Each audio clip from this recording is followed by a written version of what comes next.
China, Makanya India. Indonesia jangan sampai mengarah ke Arab Spring. Indonesia Yeah. harus mengarah ke India dan China. Yang ketika mendapatkan bonus demografi mampu dikelola dengan sebaik-baiknya.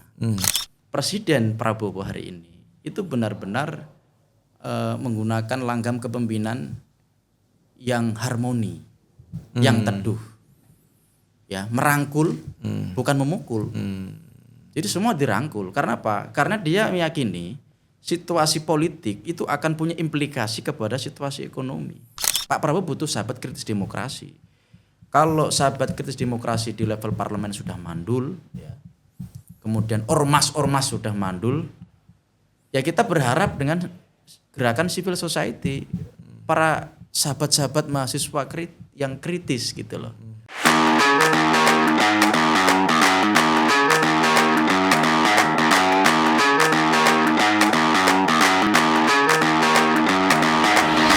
Oke, jumpa lagi di Deep Talk Indonesia. Hari ini adalah hari yang sangat membahagiakan bagi saya, terutama bagi para Deep Talk, nih sahabat Deep Talk Indonesia nih. Saya akan ngobrol bersama Direktur Arus Survei Indonesia, Dr. Ali Rifan. Belum dokter. Oh, belum doktor. Kandidat dokter. Yang penting doktor. Kenapa momen bahagia? Karena saya dapat oleh-oleh nih buku terbaru dari beliau, Sketsa Politik Indonesia. Ini kumpulan dari artikel aja. Artikel yang beliau tulis. Ini jumlahnya ada 50-an. Dari total ratusan dipilih lagi sampai akhirnya ada 50 artikel yang sudah ditulis. Saya baca sedikit aja. Memang kalau dari judulnya ini orang bikin penasaran. Ambil contoh. Ada satu judul misalkan. Parpol mengemis APBN. Ini kan orang akhirnya bertanya-tanya. Ini Parpol mengemis APBN. Ya nanti kalau misalkan butuh bukunya bisa datang ke Deep Talk atau ya tulis di kolom komentar. Bagi siapa yang berkomentar bagus nanti kita kirimkan. Oke Cak, saya pengen langsung bedah Cak. Dari buku ini Cak. Kira-kira sketsa politik Indonesia, apa yang pengen Cak Ali Rifan sampaikan dari judul di buku ini Cak? Baik, terima kasih. Siap. Gus Arif.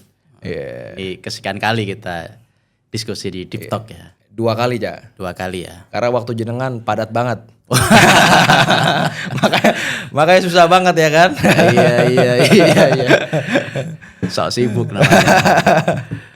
Oke, menarik ya karena untuk yang kedua kali ini kita diskusi sambil tipis-tipis bedah buku ya. Siap. Jadi saya ingin cerita asbabun nuzul dalam tanda kutip ya, kenapa buku ini terbit begitu. Jadi sebenarnya ini buku adalah kumpulan artikel opini saya yang dimuat di koran-koran nasional seperti Kompas, Tempo, Jawa Pos, Media Indonesia, Republika, Suara Pembaruan, Detik dan seterusnya. Itu dalam kurun waktu 2013 sampai 2022. Jadi ada 200 lebih artikel yang dimuat di koran. Iya. Nah, seorang teman menyarankan saya untuk membukukan. Akhirnya saya kompilasi 50 artikel dan kita terbitkan dengan judul Sketsa Politik Indonesia. Iya. Catatan terhadap dinamika sosial politik mutakhir. Jadi memang karena ini kumpulan artikel opini, jadi beberapa tema itu sangat relevan dan kontekstual, tapi beberapa tema lain itu harus dibaca dalam konteks tulisan itu dibuat. Ada yang harus dibaca, oh ini dibuat tahun sekian, berarti konteksnya itu gitu. Tapi dari sekian artikel itu saya mau meng-highlight beberapa hal ya, karena yang menurut saya sangat related dengan situasi hari ini. Yang pertama misalnya di situ saya ada judul tulisan tentang politik demografi. Nah kemarin Wapres Gibran kan juga nyinggung bonus demografi. Nah relevansinya adalah karena negara-negara yang maju itu menjadikan bonus demografi sebagai kekuatan. Jadi jangan sampai bonus demografi di kita itu bukan menjadi berkah tapi menjadi musibah. Ini saya ambil contoh. Beberapa negara yang mampu memanfaatkan bonus demografi menjadi berkah itu salah satunya adalah China, kemudian ada Korea Selatan. Itu ketika usia produktifnya berlimpah, mereka memanfaatkan betul dengan pendidikan, ya, penguatan SDM dan penciptaan lapangan kerja. Iya. Nah, ada juga contoh ya negara-negara dengan demografi yang menua itu justru mengalami trennya menurun secara ekonomi dan secara pengaruh seperti Jepang. Jepang itu karena populasinya mayoritas tua, hari ini Jepang bukan lagi negara yang dihitung dalam konteks geopolitik. Yang dihitung kan China. Nah, ada juga negara dengan populasi stagnan antara muda dan tua itu seimbang. Itu dia cenderung kehilangan pengaruh. Negara itu seperti Rusia. Rusia itu populasinya antara yang produktif dan tidak produktif itu seimbang. Sehingga ada kecenderungan, kendati dulu Rusia adalah negara dengan kekuatan militer dan pengaruh ekonomi yang kuat. Nah, saat ini kan Rusia tidak seperti dulu. Bahkan kalau dibandingkan China secara ekonomi sekarang kan China lebih di atas. Nah, ada negara yang mirip kita secara momentum bonus demografi yaitu India. Nah, India ini banyak diproyeksikan akan menjadi negara besar. Ya, besar dalam konteks jumlah populasinya dan besar dari kekuatan ekonomi. Karena sekarang perhatian India juga bagaimana bonus demografi itu dimanfaatkan sebaik mungkin, termasuk pendidikan digenjot, lapangan pekerjaan diciptakan, supaya apa? Supaya bonus demografi benar-benar jadi berkah. Tapi ada juga negara-negara yang tidak mampu mengelola bonus demografi, itu dia akan jadi negara terbelakang. Contohnya negara-negara di Timur Tengah. Jadi fenomena Arab Spring itu terjadi karena beberapa negara di Timur Tengah saat itu mengalami bonus demografi, banyak anak mudanya berlimpah, orang-orang produktif, tapi karena tidak ada lapangan pekerjaan, mereka nganggur, ya mereka akhirnya buat keributan di dalam negeri. Demo di mana-mana, penjarahan di mana-mana, kemudian pada ujungnya menggulingkan kekuasaan gitu. Kok kan, agak miripnya ke arah situ ya Indonesia ketimbang ke China, makanya India. Indonesia jangan sampai mengarah ke Arab Spring. Indonesia harus mengarah ke India dan China. Yang ketika mendapatkan bonus demografi mampu dikelola dengan sebaik-baiknya. Karena potensi Indonesia melenting ya, kalau mengutip Om Pacul gitu ya, itu sangat besar, Pak. Bahkan proyeksi-proyeksi kan sudah dilakukan banyak lembaga-lembaga riset internasional. Indonesia akan diproyeksikan menjadi negara dengan ekonomi terbesar nomor 4 di dunia itu di tahun 2045 sampai 2050. Nomor 1 itu adalah China, nomor 2 Amerika, nomor 3 India, nomor 4 Indonesia. Ini prediksi dan proyeksi. Ketika Indonesia mampu mengelola bonus demografi, yaitu usia produktif yang hari ini jumlahnya luar biasa dan akan mengalami puncaknya di tahun 2030 sampai 2045, itu mampu dikelola dengan sebaik-baiknya. Oke, sampai situ dulu aja. Kita akan coba bedah ya dalam konteks apa namanya tadi bonus demografi. Ini kan akhirnya sebenarnya jadi tema-tema diskusi di mana-mana. Ngomongin anak muda, ngomongin bonus demografi, ngomongin politik, ngomongin apapun lah. Sampai akhirnya ujungnya 2045. Saya nggak pengen ngomong soal pesimis, tapi juga agak susah untuk nggak ngomong pesimis, ya kan? Kalau kita ngelihat realitanya kan justru PHK di mana-mana, anak muda banyak yang nganggur. Mungkin yang buat podcast juga orang-orang tua juga banyak juga ya kan? Dibanding anak-anak muda itu sendiri. Artinya dulu zaman Soeharto juga sama kan. Di 2000 sekian kita akan begini, 2000 sekian kita akan begini. Ya itu cita-cita it's okay gitu. Tapi kalau ngelihat realita hari ini kok agak pesimis saya untuk mencapai 2045. Yang menjadi pertanyaan adalah kalau akhirnya saya bertanya kepada Pak Dir ya, atau misalkan meminta masukan, apa yang seharusnya dilakukan dalam konteks politik? Tentunya berarti kebijakan yang harus digulirkan untuk anak-anak muda. Sehingga 2045 itu kita bisa hadapi, kita bisa sambut, kita bisa meriah, gegap gembita gitu loh. Gimana? Ada ini nggak? Kebijakan apa yang harus dibuat atau yang lain-lain? Iya. Jadi kalau menurut saya ya ini kan diskusi kita. Iya. Kalau saya makanya saya kenapa menulis politik demografi itu saya tulis tidak hanya sekali, saya beberapa kali. Di Kompas saya mungkin ada 3 kali saya nulis tentang politik demografi. Jangan sampai urusan demografi itu hanya menyembul ya, muncul di permukaan ketika jelang kontestasi. Betul. Ketika orang mau maju sebagai calon presiden ya, sebagai calon kepala daerah, dia benar-benar membaca peta demografi kan. Usia yang muda sekian persen, usia yang tua sekian persen. Jadi nanti kita strategi kampanyenya untuk dekati yang muda itu dengan metode kampanye seperti ini.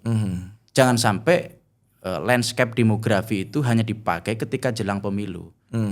Pasca pemilu, setelah orang itu jadi pemimpin, ya menjabat sebagai kepala daerah atau presiden, landscape demografi harus tetap dipakai. Karena demografi itu sebagai peta jalan sebuah pembangunan. Kenapa? Jadi kalau kita misalkan pakai landscape demografi, dalam konteks hari ini misalnya kita harus baca secara populasi usia dengan usia Gen Z berapa persen, usia milenial berapa persen, total kan kalau misalkan kita lihat hasil sensus BPS kan Gen Z itu 27 sekian persen, milenial itu 25%. Total ini kan berarti kan 50% lebih.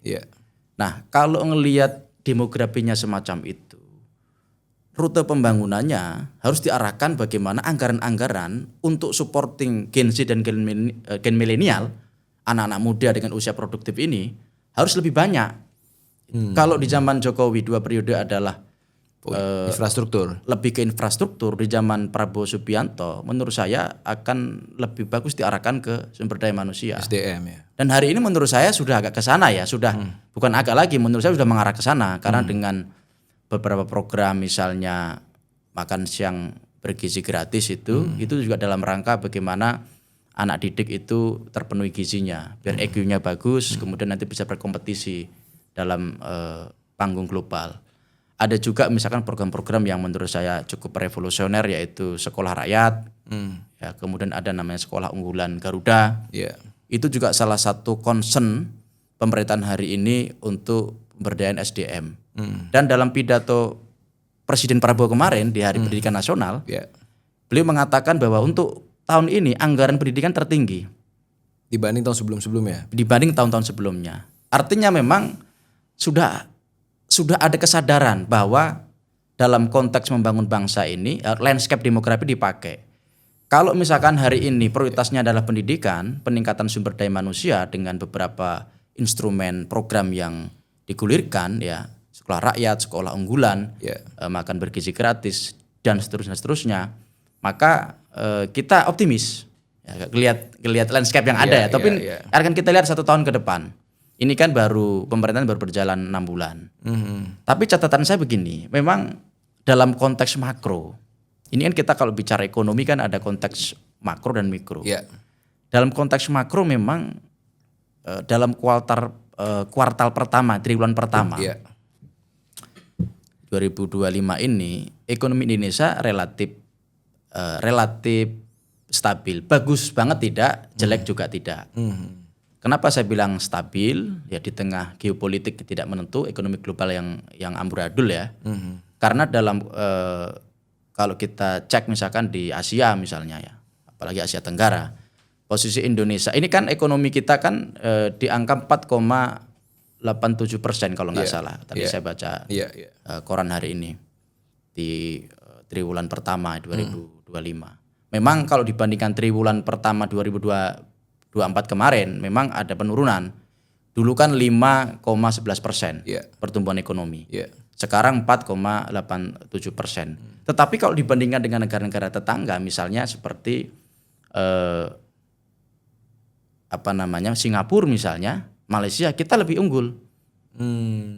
Mereka di bawah 4% pertumbuhan ekonominya. Kita hanya kalah ya.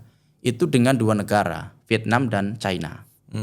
Bahkan dibandingkan dengan negara superpower adidaya, Amerika Serikat misalnya, pertumbuhan ekonomi kita masih lebih bagus. Dibanding Amerika Amerika? hari ini itu 2% pertumbuhannya. Oh. Amerika 2%. Dengan keadaan perang ekonomi hari ini ya. Perang ekonomi hari ini. Iya. Makanya dia mengeluarkan kebijakan-kebijakan yang kontroversial kan dalam rangka memulihkan ekonomi. Meskipun apakah itu nanti punya efek apa tidak gitu. Tapi paling tidak Trump punya ikhtiar kan gitu untuk menanggulangi situasi ekonomi di Amerika Serikat. Ini makro ya. Tetapi dalam konteks mikro memang kalau kita perhatikan itu ada tren soal lapangan pekerjaan yang makin sulit. Karena dihimpit dengan situasi yang ada ya. Satu, situasi situasi efisiensi. Ada beberapa anggaran dialihkan sehingga itu juga memangkas beberapa karyawan, termasuk beberapa media besar kemarin juga ada pengurangan karyawan ya, beberapa hotel, beberapa perusahaan tekstil gitu. Nah, di sisi lain daya beli ekonomi masyarakat kita juga menurun. Ini secara mikro. Jadi secara makro masih bisa kita sebut membanggakan, tapi secara mikro banyak pekerjaan rumah yang harus diselesaikan.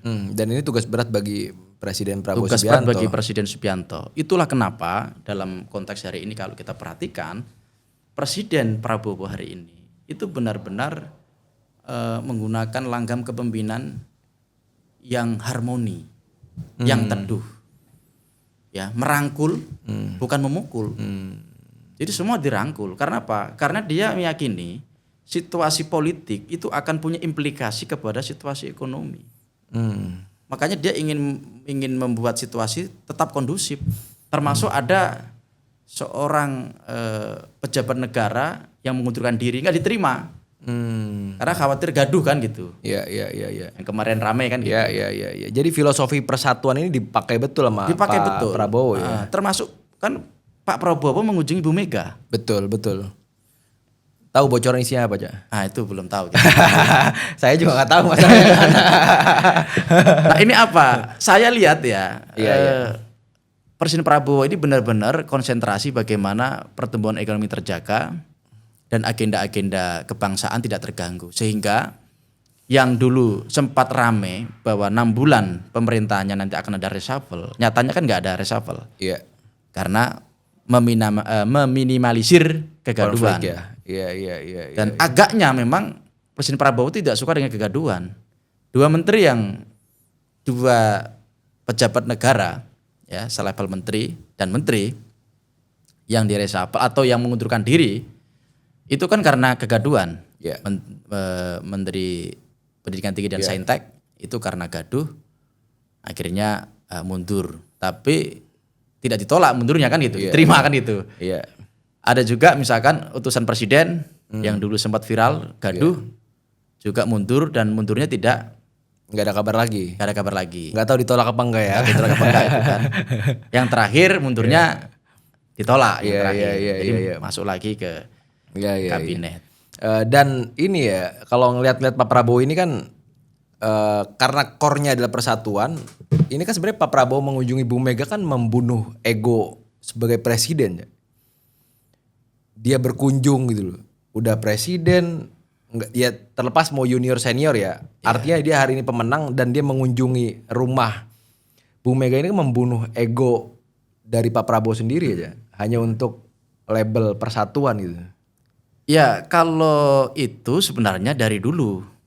Kalau ego Prabowo itu terbunuh atau dibunuh sendiri itu dari dulu. Dari ketika dia kalah bertarung 3 kali masih bertarung lagi. Kan hanya Pak Prabowo yang punya komitmen seperti itu, komitmen bertarung ya. Petarung, benar-benar bertarung. Ini baru pasca reformasi yang bertarung sampai 3 kali di momentum Pilpres itu hanya Pak Prabowo. Dan pada ujungnya memang menang kan gitu. Ya, banyak banget duitnya aja. Mentarung terus. Iya, banyak duit dan banyak energi gitu. Iya. Nah, di sisi lain ada beberapa misalkan pernyataan-pernyataan di debat Pilpres kemarin juga, di situ Pak Prabowo menunjukkan egonya juga dibunuh atau terbunuh kan gitu. Misalkan Anies Baswedan menilai kinerja hanya 11 Iya, iya. dari 100 itu kan sangat rendah. Tapi Pak Prabowo menyikapinya dengan biasa saja gitu. Padahal Anies Baswedan ini kan orang yang didukung di DKI Jakarta kan gitu. Itulah yang kemudian membuat kita ingat dengan kata-kata Gus Dur bahwa Prabowo adalah orang yang ikhlas. Itu sebenarnya.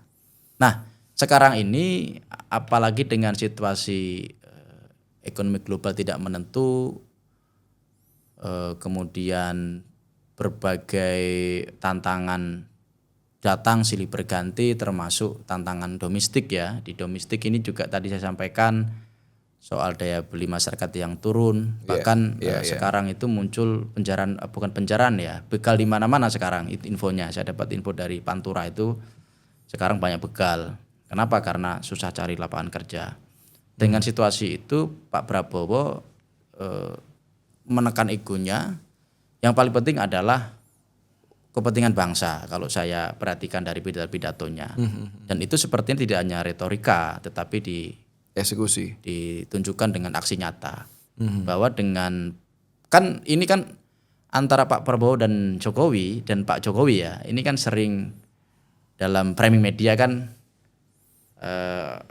bukan diadu ya. Ya memang sudah seperti matahari kembar dan kemudian akan buyar kan. Tapi Pak Prabowo selalu membantah itu.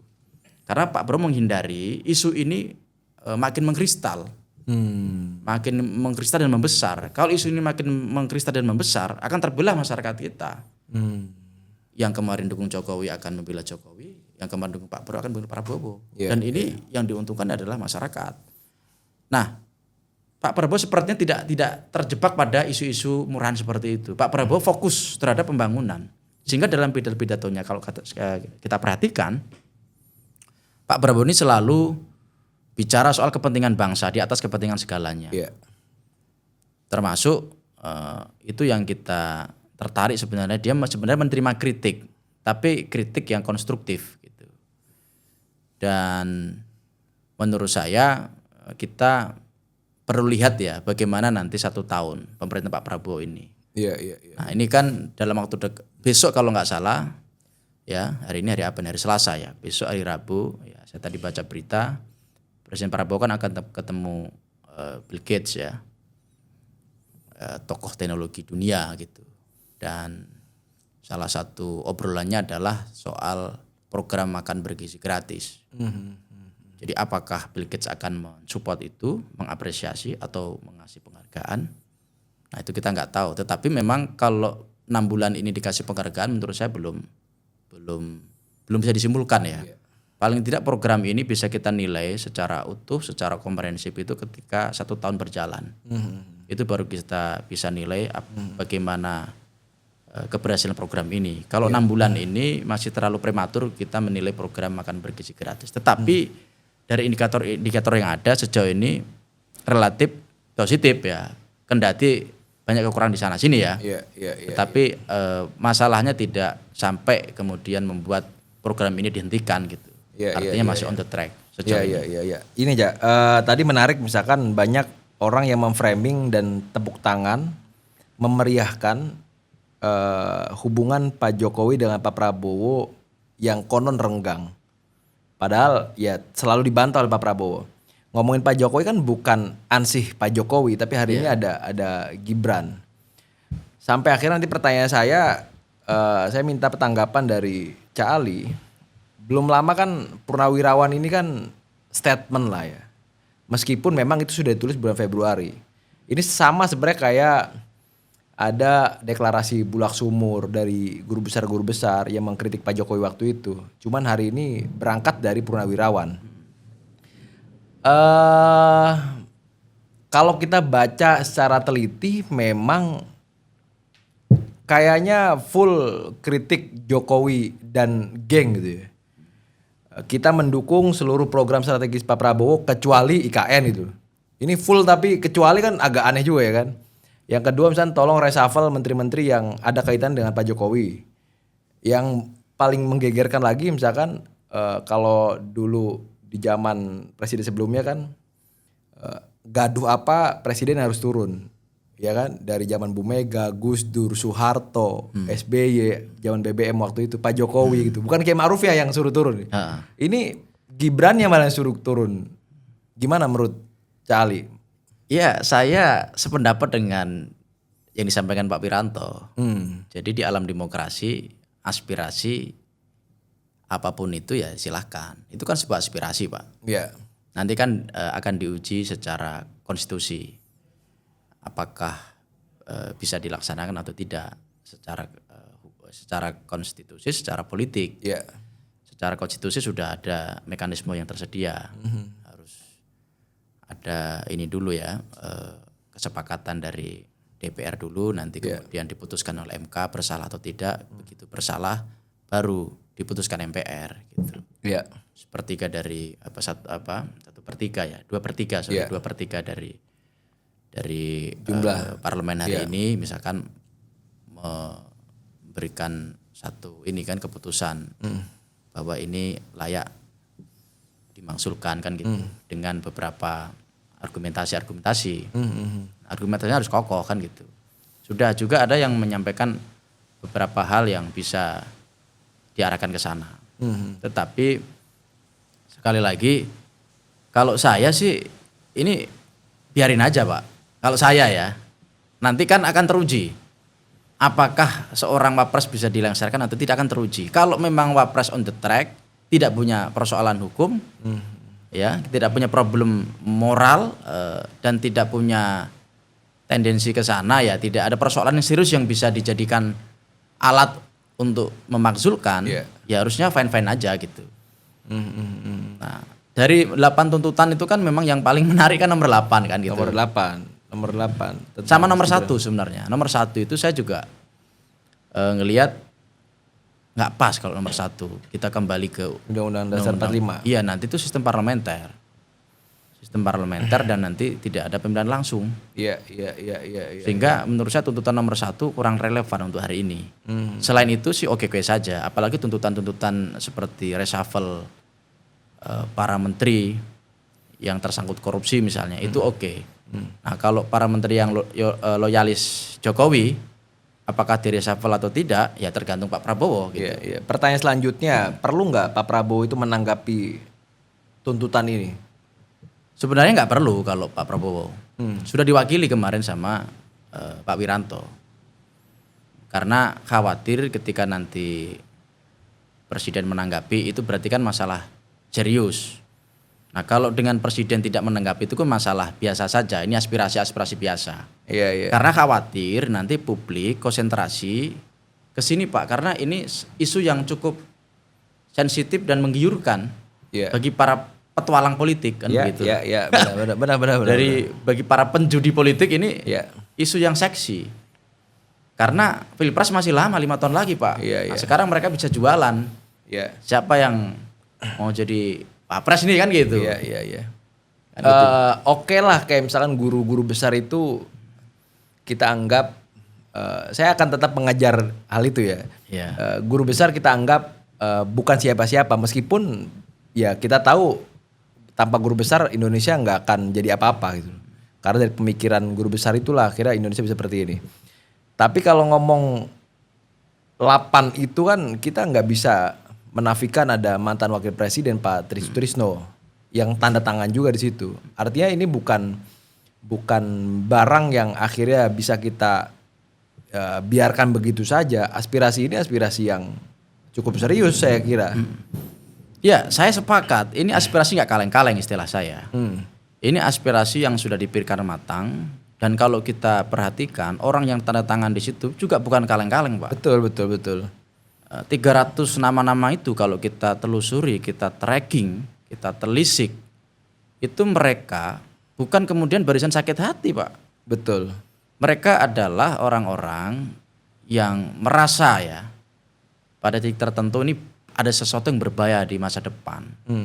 Ketika kemudian nanti Pak Prabowo berhalangan, kan automatically kan yang jadi kan wakil presiden. Apakah dengan posisi Mas Gibran, mohon maaf Mas Gibran kan gitu. Apakah misalkan dengan tantangan global semacam ini, mampu apa tidak gitu. Jadi Menurut jenengan mampu nggak aja? barangkali para purnawirawan TNI ini meragukan kemampuan Gibran ketika memimpin Republik dengan kapal besar ini kan, dengan populasi paling besar nomor 4 di dunia ini kan gitu. Barangkali itu sehingga mereka perlu melakukan aksi. Nah, aksi yang dilakukan para purnawirawan TNI juga bukan kaleng-kaleng karena ditandatangani oleh banyak jenderal gitu loh. Betul. Ada 5 jenderal kalau nggak salah termasuk mantan wakil presiden kan, Trisno gitu. Dan kalau ngelihat kronologinya ini juga bukan kemudian jadi begitu saja, panjang ceritanya katanya. Jadi orang berkali-kali ketemu Pak Tri, mereka juga konsultasi ke para senior gitu. Kan dari para purnawirawan ini kan terdiri dari orang-orang yang kemarin ada di kelompok 01, ada di kelompok 03, dan ada di kelompok 02 gitu loh. Bukan hanya mereka-mereka yang di barisan 01 dan 03, tapi juga kelompok-kelompok purnawirawan yang ada di barisan 02. Sehingga apa? Sehingga tuntutan mereka ini cukup kredibel. Mungkin sebagai orang tua mungkin mereka bisa membaca tanda-tanda kan gitu. Tanda-tanda alam ke depan kan gitu. Memang kalau itu pertanyaannya, saya sepakat ini tuntutan cukup serius. Tetapi presiden mungkin bersikap lebih bijak. Khawatir ketika presiden merespon ini akan bergulir kencang isu ini. Sehingga presiden lebih baik konsentrasi urusan-urusan ekonomi nasional, urusan-urusan kebangsaan yang lebih prioritas, lebih krusial, lebih urgent gitu. Dibanding ngurus begini-beginian. Karena ini bola panas, Pak. Begitu direspon, ini akan saut menyahut. Dan tadi penumpang gelap ini banyak. Ini kan nggak ada momentum lagi, Pak, selama 5 tahun ke depan ya. Masih lama ini momentum besar di Republik ini. Sehingga ketika ini bergulir, ini akan dijadikan bancakan bagi para petualang-petualang politik tadi. Jadi yang nunggang isu ini banyak. Makanya Pak Prabowo sudah bijak, hati-hati merespon isu ini dan mencoba menganggap isu ini isu biasa. Meskipun sebenarnya tidak biasa karena ini tuntutan 300 para jenderal. Purnawirawan TNI, para jenderal. Dan akan terus bertambah katanya kan. Dan akan terus bertambah. Dan nama-nama yang ditulis juga bukan orang kaleng-kaleng juga. Betul. Iya. Dan ini kan sebenarnya kita nggak bisa lepas dari 2009 aja. Iya kan. Maksudku podcast pertama kita itu kalau nggak salah kita nggak bahas tentang 2009. Waktu itu ada Pak Andika, ada Pak Anies, banyak banget lah ya nama-nama. Ya waktu itu kita prediksi di 2026-27 baru akan muncul diskusi ini. Tapi nampaknya dipercepat. Betul. Iya kan? Kayak misalkan contoh kita ambil satu sampel lah. Di Bocor Alus terakhir ngebahas tentang Mas Gibran itu. Mas Gibran ingin meresmikan WUS di Karawang. Seketika tapi langsung diganti sama Pak Ahaye. Ya kita nggak tahu maksud dibalik itu apa. Tapi kayaknya ini berebut kursi panas di 2009 sudah mulai dari hari ini. Apa bacaan itu juga ditangkap lembaga survei dan peneliti lain ya? Betul. Kita tangkap baik panggung depan maupun panggung belakangnya. Panggung depan nampak kita perhatikan bagaimana gestur orang di circle-nya presiden ini itu semua berebut posisi RI 2. Karena kalau bicara RI 1 tampaknya akan berat melawan Pak Prabowo di 2029 karena sebagai incumbent dengan posisi beliau sangat kuat hari ini, approval rating di atas 80%. Ada penantang beliau itu sama dengan nantang ini, Pak. Anak kecil nantang orang dewasa berantem kan gitu. Meskipun sah aja kalau mau nantang. Sah aja kalau mau nantang. Yang paling relevan, yang paling pas memang mereka berebut pasangan, mereka merebutkan posisi wakilnya Pak Prabowo. Sehingga itu yang membuat Pak Zulkifli Hasan, Ketum PAN itu jauh-jauh hari sudah menyatakan tidak akan mendukung Wapres Gibran, ya kan? Tidak akan mendukung Gibran, tapi mendukung Prabowo sebagai presiden di 2029. Nah, untuk cawapresnya, kita tunggu nanti, katanya begitu. Iya. Artinya memang diskusi ini ditarik lebih awal ya? Lebih awal. Iya, Karena iya, nggak ada isu lain, lebih seksi kan di politik kan. Kalau isu pemerintahan semua normatif gitu. Tapi isu-isu yang genit ini kan menarik kan. Isu copras-capres itu lebih menarik memang. Tapi akan ada penantang nggak, Jak? Kalau kita dulu di PMI kan mungkin aklamasi aja kan, ini kawan kuat banget ya kan. Kita belum tahu. Iya. Mungkin nanti di 2027 itu nanti akan kelihatan apakah ada penantang apa tidak. Karena kalau posisinya seperti ini, semua dirangkul dan semua kekuatan itu epicentrumnya itu satu gitu, Di Pak kemungkinan Prabowo, ya. sulit ada penantang baru. Tetapi kalau nanti kita akan lihat misalkan ada pecah kongsi di koalisi pemerintahan, ada tokoh yang sudah mulai siap kuda-kuda, nah boleh jadi nanti ada lawan politik. Termasuk kan sekarang yang partai yang di luar kekuasaan kan, Iya. kan punya gubernur, Ada, Jak. ada Mas Pram. Mas Pram itu juga akan kita monitor kan gitu. Iya, Semua kan iya, kita iya. monitor. Iya. Paling tidak yang kita monitor itu kan ada Mas Pram, ada Deddy Mulyadi. Deddy Mulyadi, ada Gibran, ada AHY, ya kan, ada Caimin, itu harus dimonitor karena Caimin ketum partai berbasis masa Nahdien gitu, itu juga harus dimonitor. Iya. Kemudian tokoh-tokoh lain mungkin para kepala daerah yang berprestasi itu juga harus kita monitor.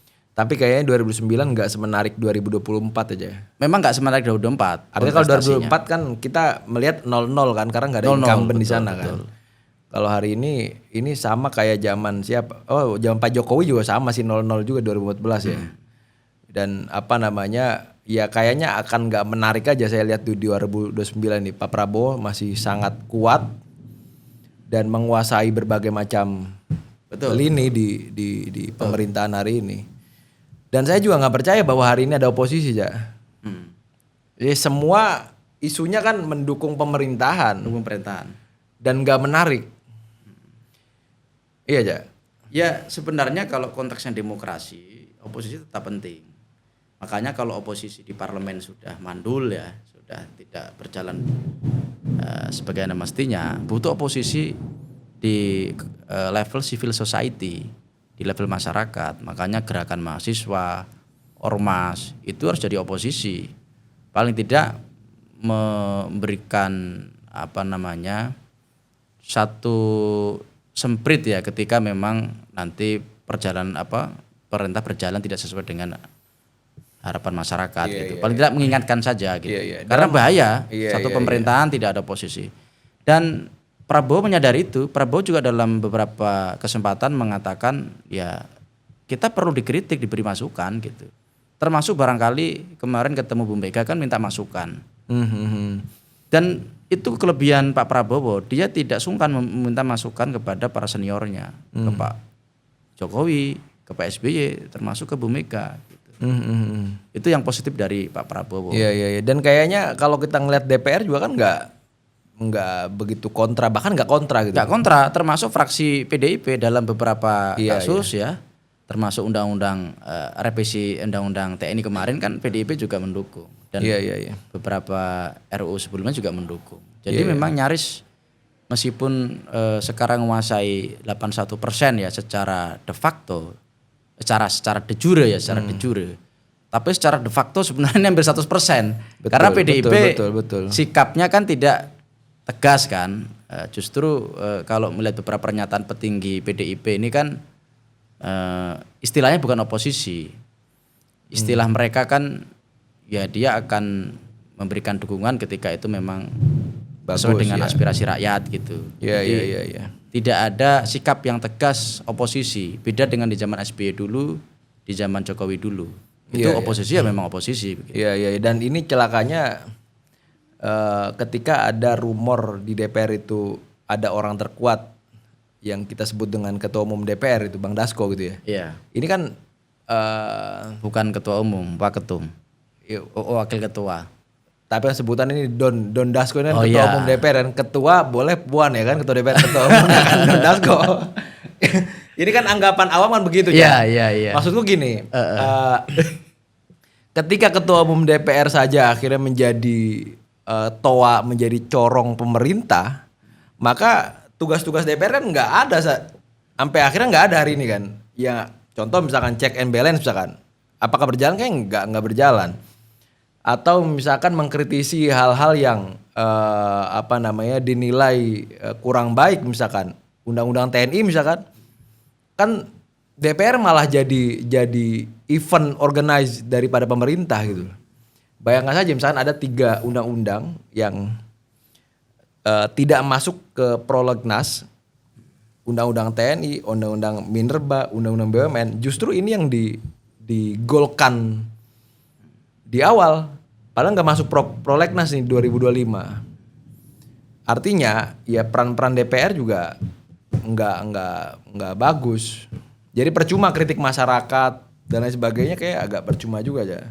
Iya, makanya gini, saya tetap ya sebagai akademisi ya, selain pollster, saya kan akademisi ngajar di kampus, sehingga dalam literatur yang saya baca, demokrasi itu salah satu ciri utamanya adalah adanya check and balances, keseimbangan. Jadi sebuah pemerintahan tanpa check and balances itu berbahaya, tetap saja. Dan ini bagus untuk Pak Prabowo. Pak Prabowo menyadari betul. Nah, makanya butuh namanya sahabat kritis demokrasi. Yang hari ini hilang. Saya nyebutnya sahabat kritis demokrasi ya, bukan oposisi. Mungkin kata oposisi itu lebih negatif konotasinya ya. Yeah. Tapi kalau sahabat kritis demokrasi ini kan sebenarnya sahabat. Yeah. Sahabat yang selalu mengingatkan. Pak Prabowo butuh sahabat kritis demokrasi. Kalau sahabat kritis demokrasi di level parlemen sudah mandul, ya, kemudian ormas-ormas sudah mandul, ya kita berharap dengan gerakan civil society, para sahabat-sahabat mahasiswa yang kritis gitu loh. Itu penting juga. Yeah. Supaya apa? Supaya pemerintah tetap ada yang ngontrol. Yeah. Dimanapun Pak, di negara ini, di dunia ini, pemerintahan tanpa sebuah kontrol itu berbahaya. Artinya jenengan ingin mengatakan Pak Prabowo nggak butuh orang-orang yang yes man, yes sir, yes mister. Karena berbahaya. Tetap harus ada pihak-pihak yang memberikan kontrol dan masukan, tetapi konstruktif, tidak gaduh. Karena di tengah situasi ekonomi tidak menentu ini, memang butuh kondisivitas. Yang saya sampaikan tadi, jadi situasi politik akan berimplikasi kepada situasi ekonomi, sehingga Pak Prabowo tahu betul situasi politik ini dibuat jangan sampai gaduh. Termasuk urusan ijazah Jokowi juga, beliau kemarin berkomentar ya dalam sidang kabinet kemarin berkomentar mengecilkan persoalan itu. Jadi persoalan-persoalan yang remeh-temeh coba dikecilkan oleh Pak Prabowo. Bahwa sekarang ini ada urusan yang lebih besar. Urusan ekonomi global, urusan ekonomi domestik. Tantangan-tantangan yang unpredictable. Lapangan pekerjaan yang harus disiapkan. Investor yang harus masuk ke Indonesia. Jangan sampai kita ketinggalan dari Vietnam. Gitu-gitu, jangan sampai terjebak pada isu-isu rendahan gitu loh. Iya, tapi ini ini kan sebenarnya kan akhirnya jadi ancaman Pak Prabowo ya. Maksudnya gini, orang Indonesia itu kan nggak suka dengan isu elit ya, ekonomi global. Pak Prabowo kunjungan ke sana kemari gitu nggak suka aja. Artinya nggak grassroots banget gitu. Dibanding sama Mas Gibran yang kemana-mana datang membagi susu dan sebagainya. Indonesia kan akan mengingat itu gitu loh. Pak Prabowo memang nggak membaca bahwa ini merupakan ancaman di 2029 ya, ketika Pak Prabowo fokusnya ke luar negeri, fokusnya ngomongi isu elit dan sebagainya gitu. Tapi memang saya nggak tahu ya, cuman saya kalau baca apa yang dilakukan Mas Gibran ini memang beberapa hal nggak tahu apakah menyinggung Pak Prabowo atau tidak. Misalnya ya, satu, lapor Pak Wapres. Lapor Mas Wapres. Lapor Mas Wapres ya, tepatnya. Itu juga lapornya ke Mas Wapres kan, berarti bukan ke presiden kan gitu. Apakah itu menyinggung atau tidak? Satu. Kedua, bagi-bagi susu atau sembako atas nama Istana Wapres. Wakil Presiden. Yang ketiga monolog. Yang terakhir ini kan monolog. Nah, saya sebagai pollster, sebagai analis politik membaca apakah ini tanda-tanda atau kuda-kuda Gibran menuju 2029 kan begitu. Ini kan analisis spekulatif, tetapi sah-sah saja orang menganalisa ke sana, karena kalau kemasannya begitu, ini kan kemasan-kemasan orang yang mau nyapres, Pak. Iya kan populis banget ini, Ja. Ini kemasan-kemasan ke sana. Karena kalau mau jujur, kalau sudah jadi pejabat publik atau jadi wapres, bukan lagi membuat narasi, tapi mengeksekusi. Iya. Apa yang dilakukan oleh Mas Gibran itu kan seolah-olah dan seakan-akan mau ada agenda tertentu gitu loh. Dan itu barangkali mungkin ya, kalau itu terus dilakukan Mas Wapres, bisa menyinggung Pak Prabowo sebagai presiden. Karena secara undang-undang kan presiden yang punya mandat konstitusional. Wapres itu badal. Memang benar ban serep di aturan undang-undang kita. Dia hanya bisa mewakili presiden ketika diminta presiden. Kalau nggak diminta presiden, kemudian dia melakukan sendiri, apalagi misalkan beberapa kegiatan itu tanpa melapor ke presiden, itu juga bisa blunder bagi Mas Wapres. Sehingga Mas Wapres juga hati-hati karena khawatir ini terjadi di zaman SBY periode pertama kan. Dengan JK ya dengan JK terlalu kemajon gitu. Makanya saya juga pernah dengar Pak Jokowi, bapaknya Gibran juga pernah mengatakan ojo kemajon gitu, jangan terlalu kemajon dalam posisi sebagai wapres, kan khawatir nanti menjadi tidak produktif gitu, kontraproduktif kan gitu. Makanya kan ya tadi pertanyaan saya, apakah Pak Prabowo ini nggak menyadari gitu bahwa ngurus Indonesia kalau mau menang lagi di 2009 ya harus ngambil isu-isu populis gitu. Karena ya secara pendidikan rakyat kita masih jauh tertinggal ya. Betul. Mungkin ya kalangan akademis kita bisa hitung jari. Atau anak-anak muda yang melek ke politik juga kita bisa hitung jari. Semua kan ngikut-ngikut aja gitu loh. Kalau akhirnya isu Pak Prabowo sampai detik ini masih isunya isu global dan gak disukai, ini kan menjadi ancaman juga buat Pak Prabowo di 2029 Betul. Prabowo memang harus sadar betul soal itu. Paling tidak nanti yang bisa membuat Pak Prabowo itu engage dan bonding terhadap masyarakat ya, program populisnya itu harus dikapitalisasi. Misalkan program makan bergizi gratis. Kalau Pak Prabowo mampu mengkapitalisasi program ini, bahwa program ini sukses dan ini adalah gagasan Pak Prabowo murni begitu, itu punya efek relatif bagus di masyarakat karena kan program ini langsung menyentuh masyarakat bawah. Sebenarnya andalan Pak Prabowo itu nanti makan bergizi gratis ini. Makanya makan bergizi gratis ini pertaruhan. Karena kalau nggak ada program ini, benar tadi kata Gus Huda, Pak Prabowo sering keluar negeri, bicara isu-isu internasional, dan itu nggak dipahami oleh masyarakat kita yang secara mayoritas lulusan SD, SMP dan SMA. Betul. Sementara Mas Gibran turun ke daerah, langsung menyapa warga, bagi susu. Nanti yang akan populis nanti Mas Gibran. Itulah yang akhirnya bakal masuk ingatan daripada masyarakat kan. Betul. Paling tidak nanti yang bisa menutupi celah kekurangan Pak Prabowo dalam konteks itu adalah program makan bergizi gratis. Sehingga program ini benar-benar digarap serius. Program ini harus berhasil. Karena ini termasuk program out of the box yang tidak mudah dilakukan dan baru pertama dilakukan Presiden Indonesia gitu. Sehingga kalau ini berhasil, nanti ini akan menjadi andalan Pak Prabowo untuk kampanye. Dan ini karena ini deep talk ya, bicara mendalam ya. Coba kalau kita akhirnya perhatiin lagi soal Pak Prabowo ya. Pak Prabowo ini kan menang di narasi. Kalau Mas Gibran kan menang di gimmick lah ya. Artinya semakin Mas Gibran banyak omong, semakin banyak blunder kan di situ tuh. Betul. Tapi Pak Prabowo kuatnya kan di narasi. Kita masih ingat di pelantikan Pak Prabowo itu sangat menggebu-gebu, sangat grassroots, sangat populis narasi yang dibangun oleh beliau, terutama soal korupsi, soal kebocoran dana dan lain sebagainya. Atau misalkan di Rapim TNI Polri benar-benar mengkritik soal kepangkatan jenderal dan lain-lain. Tapi sampai detik ini kayaknya belum ada gebrakan yang serius dari Pak Prabowo. Sehingga muncul, ini awam ya, ini Pak Prabowo hanya omong-omong saja nih. Ngomong berantas korupsi tapi mana yang diberantas. Dan lain sebagainya lah. Iya, kesan itu memang ada ya di masyarakat. Kesan beberapa program itu masih dalam konteks narasi gitu, itu masih ada. Tapi paling tidak secara real kita ukurnya itu dari aspek angka-angka ya, aspek statistik. Iya. Misalnya dari aspek approval rating, hasil beberapa lembaga survei menunjukkan tingkat kepuasan masih 80%.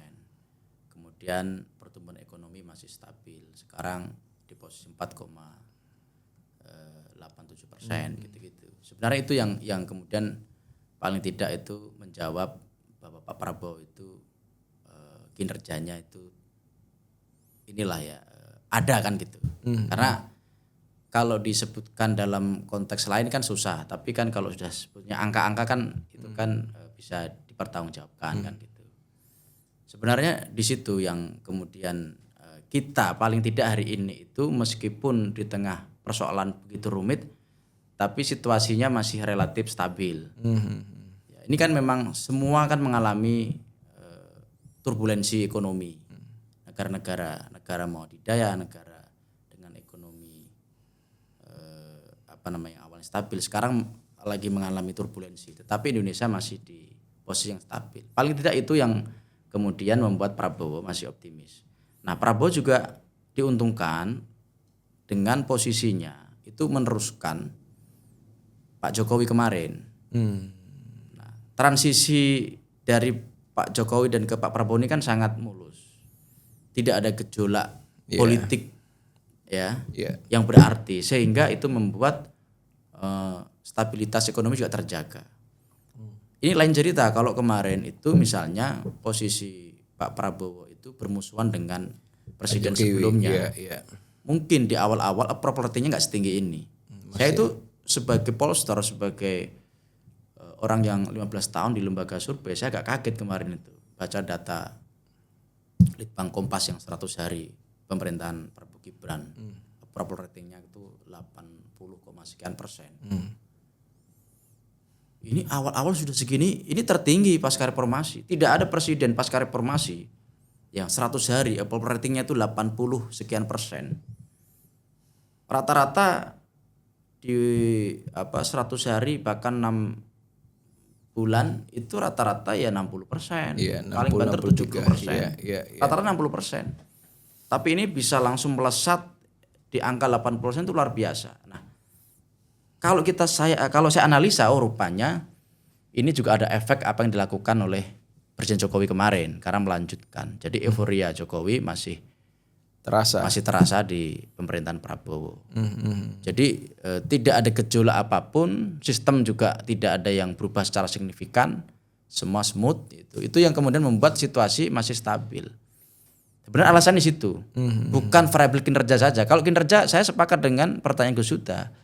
Kalau kinerja menurut saya ya 100 hari bahkan 6 bulan itu agak sulit kita ngukurnya karena semua itu masih dalam posisi berjalan, belum bisa kita evaluasi. Semua juga masih banyak yang tataran narasi, termasuk sekolah rakyat dan sekolah unggulan Garuda ini kan masih dalam konteks mau diimplementasikan kan, belum diimplementasikan kan begitu. Dalam proses akan diimplementasikan, termasuk beberapa program-program yang lain. Tetapi kenapa approval rating tinggi? Karena ini melanjutkan pemerintahan Jokowi sehingga antara pemerintahan Jokowi dan pemerintahan Prabowo ini tidak ada bedanya. Kalau kemarin ekonomi tumbuh di zaman Jokowi itu 5,11%, nah sekarang turun menjadi 4,87%, itu sebenarnya ya wajar karena situasi ekonomi global. Tapi kalau ekonomi global lagi stabil mungkin akan naik juga. Bahkan melebihi. Gitu. Tapi pertahanan Indonesia dalam konteks ekonomi menurut saya patut diapresiasi. Terlepas kekurangannya ya. Kekurangan masih banyak di sana sini, tetapi kemampuan mempertahankan pertumbuhan ekonomi itu harus dipuji. Meskipun memang secara mikro tadi saya sampaikan masih banyak pekerjaan rumah, tapi secara makro paling tidak ukurannya kan di situ. Ini nggak bisa terlepas dari pengetahuan Pak Prabowo tentang global ya. Betul. Kemampuan geopolitik Pak Prabowo juga mempengaruhi. Jadi Indonesia ini beruntung dalam konteks seperti ini punya pemimpin yang paham geopolitik. Yang punya jam terbang internasional, dan bacaan Pak Prabowo itu memang bukan media Indonesia, bukan koran-koran Indonesia, portal-portal berita Indonesia. Bacaannya itu memang media luar semua dan buku-buku luar. Ya, Jadi perspektif geopolitiknya memang kuat. Iya. Memang Tuhan memberikan waktu kesempatan kepada Presiden Prabowo hari ini ya waktunya pas banget ya. Di waktu yang tepat. Di waktu yang tepat ya. Jadi kalau dulu di zaman Jokowi itu ngegas soal infrastruktur, memang sekarang relevan kalau zaman Pak Prabowo ini ngegas soal sumber daya manusia, SDM. Iya. Ini rute yang sudah tepat.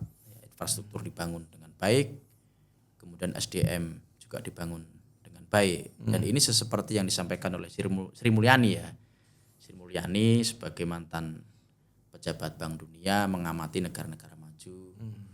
Apa sih yang menjadi cikal bakal negara maju? Sri Mulyani punya 3 syarat.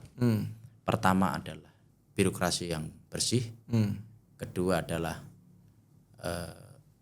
infrastruktur yang mencukupi, mencukupi ya. Yang ketiga yang menarik adalah sumber daya manusia berkualitas. Nah, infrastruktur udah oke. Sumber daya sedang digarap. Nah, birokrasi, nah ini juga tantangan gitu. Tantangan kita sebenarnya tinggal 2. Kalau infrastruktur kalau kita perhatikan sudah relatif bagus ya. Iya. Nah, sekarang tantangannya tinggal bagaimana SDM itu digenjot ya. SDM harus berkualitas, kemudian birokrasi yang bersih. Nah, ini tugasnya ini. Makanya itu yang membuat Prabowo berkali-kali dalam pidatonya akan memberantas korupsi sampai ke akar-akarnya. Sampai Antartika ya kan. Mengejar korupsi sampai Antartika dan seterusnya. Gurun pasir ya kan. Itu dalam rangka itu. Iya. Dalam rangka bahwa ini prasyarat negara maju yang sudah diamati oleh Sri Mulyani sebagai mantan pejabat dunia gitu. Iya. Ini baru kali ini saya diskusi dengan Cak Ali cukup dalam dan serius.